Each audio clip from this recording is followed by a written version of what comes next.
നിങ്ങളെല്ലാവരും Google Chrome ഉപയോഗിക്കുന്ന ആൾക്കാരാണ്. എന്നാൽ നമ്മൾ ഇത്രയും കാലം ഗൂഗിൾ ക്രോം ഉപയോഗിച്ചിട്ട് ഈ ഒരു ട്രിക്ക് അറിഞ്ഞിട്ടുണ്ടാവില്ല. ഇത് വെബ്സൈറ്റിൽ വന്നിട്ടുള്ള ഒരു ട്രിക്കാണ്. ഇതിനെക്കുറിച്ചുള്ള വിശദമായ വീഡിയോ ഞാൻ മുമ്പ് ചെയ്തിട്ടുണ്ട്. അതിൻ്റെ ലിങ്ക് ഇവിടെ ഞാൻ കൊടുക്കുന്നുണ്ട്. അവിടെ ക്ലിക്ക് ചെയ്ത് കഴിഞ്ഞാൽ ഇതിൻ്റെ വിശദമായ വീഡിയോ കാണാവുന്നതാണ്. അതിനായിട്ട് നിങ്ങളാദ്യം ഗൂഗിൾ ക്രോം ഓപ്പൺ ചെയ്യുക. വിശദമായ എല്ലാ കാര്യവും അതിൽ പറയുന്നുണ്ട്, അതുകൊണ്ട് ഇതിൽ പറയുന്നില്ല. ശേഷം ഏതെങ്കിലും ഒരു വെബ്സൈറ്റ് സെർച്ച് ചെയ്യാം.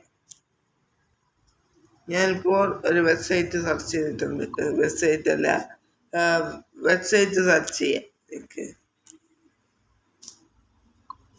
ഒരു വെബ്സൈറ്റ് സെർച്ച് ചെയ്തതിന് ശേഷം ഇവിടെ 3 dots ക്ലിക്ക് ചെയ്യുക. ശേഷം ഇവിടെ ആഡ് ടു ഹോം സ്ക്രീൻ കാണാൻ സാധിക്കും. ഇവിടെ ഗൂഗിളിലാണ് നിങ്ങൾ ഉപയോഗിക്കുന്നതെന്നുണ്ടെങ്കിൽ നിങ്ങൾക്കിവിടെ 2 ഓപ്ഷൻ ആയിരിക്കും കാണിക്കുക. ഇൻസ്റ്റാള് അല്ലെങ്കിൽ എന്താണ് ഷോർട്ട് കട്ട്. ഇവിടെ എനിക്കിപ്പോൾ ഞാൻ വേറെ സെർച്ച് ചെയ്യുന്നതാണ് ഉപയോഗിക്കുന്നത്. അതുകൊണ്ട് ഇവിടെ ഷോർട്ട് കീ ആണ് എനിക്ക് കൊടുക്കാൻ ചോദിച്ചിട്ടുള്ളത്. ഞാൻ ഒരു ഷോർട്ട് കീ കൊടുക്കുകയാണ്. ശേഷം ഇവിടെ ഇൻസ്റ്റാൾ കൊടുത്തു കഴിഞ്ഞാൽ ഇൻസ്റ്റാൾ ആകുന്നതാണ്. ഇനി ഇങ്ങനെ കിടക്കുന്നവർക്ക് വിഷമിക്കേണ്ട.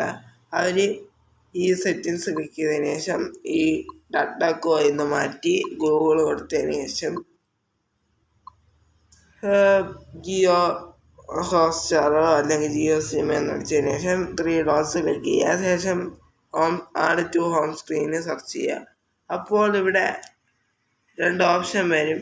ഇത് ഞാൻ ആദ്യമേ കൊടുത്തോണ്ടാണ് വരാത്തത്. ഒന്നുകൂടെ നമുക്ക് നോക്കാം. ഇവിടെ 2 ഓപ്ഷൻ വരും. ഷോർട്ട് കട്ട് കീ കൊടുക്കണമെങ്കിൽ രണ്ടാമത്തേൽ കൊടുത്താൽ മതി. ഇൻസ്റ്റാൾ ചെയ്യണമെങ്കിൽ ഇൻസ്റ്റാൾ എടുക്കാം. ഇവിടെ ഷോർട്ട് കട്ട് കീ കൊടുക്കുകയാണ്. ശേഷം ഏതെങ്കിലും കൊടുക്കാം.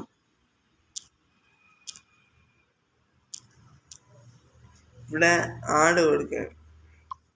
ശേഷം അതവിടെ നമ്മളെ ഹോം സ്ക്രീനിൽ ആഡായിട്ട് കിടക്കുന്നതായിട്ട് കാണാൻ സാധിക്കും. അത് ക്ലിക്ക് ചെയ്ത് കഴിഞ്ഞാൽ നേരെ ആ വെബ്സൈറ്റിൽ പോകും. അപ്പോൾ ഇങ്ങനെയാണ് നിങ്ങൾക്ക് ചെയ്ത് തരാൻ ഇങ്ങനെ സെറ്റ് ചെയ്യേണ്ടത്. ഇതിനെക്കുറിച്ചുള്ള വിശദമായ വീഡിയോ നിങ്ങൾക്ക് താഴെ ആ ലിങ്കിൽ വീഡിയോയുടെ അയക്കാനുള്ള ലിങ്കിൽ ക്ലിക്ക് ചെയ്താൽ കാണാവുന്നതാണ്.